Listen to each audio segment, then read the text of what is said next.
What better way to explore beautiful Barcelona than with the Samsung Galaxy S26 Ultra in my hand?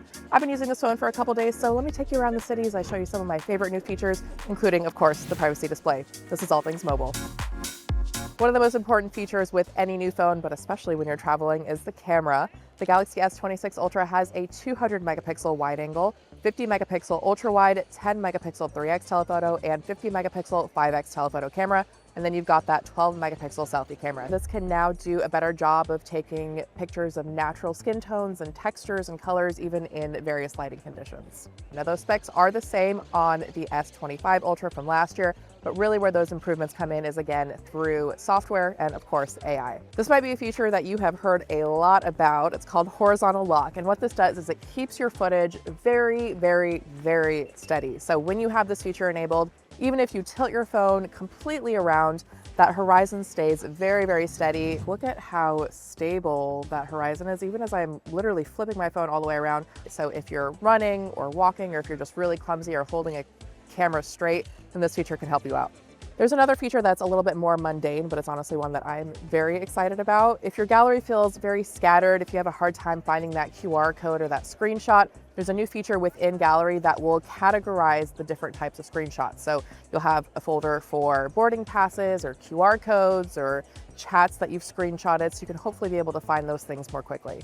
One of the biggest new AI features is called Photo Assist. Now, this is one of those features where if you take a picture of something and it is not exactly the way that you wanted it to be, you can use Photo Assist to have a more conversational dialogue within your gallery to tweak that image. You can change the background. If you take a bite of something and the camera didn't eat first, you can pretend the camera did eat first and it'll fill in that missing space. Another feature built into the camera is called Document Scan. So if you take a picture of a receipt, for example, of all the delicious meals I've had here, it will remove any creases or shadows, and then you'll be able to export that as a PDF for easier sharing. Now, this probably won't come as much of a shock considering this is Samsung's top-of-the-line phone, but I have really, really loved the photos that I've taken on this phone. The colors are rich and vibrant. Nothing looks oversaturated or shadowy. You can really get those textures. Even when I punch in at 10x digital zoom, you still get all those little details within mosaics and all the art pieces that I've seen around here. And horizontal lock is such a fun feature. I've been playing around with it for literally no reason, just because I think it's so neat. The feature that I have actually used a lot and I'm very excited about is the privacy display setting. That's an exclusive to the S26 Ultra. So unless you're looking directly at my screen, if you're a little bit off to the side, if I'm tilting my phone, then you won't be able to see anything on here. It is built into the device. Now, the neat thing here is you can customize this to just work with specific apps. So my email, for example, or my text messages. But the really, really cool thing is you can also have it turned on just for specific pop-up notifications. So if I'm watching a YouTube video with somebody sitting next to me and I don't want them to see an incoming text message, then just that part of my screen is blacked out. And it's really helpful when you're in a super crowded place like this.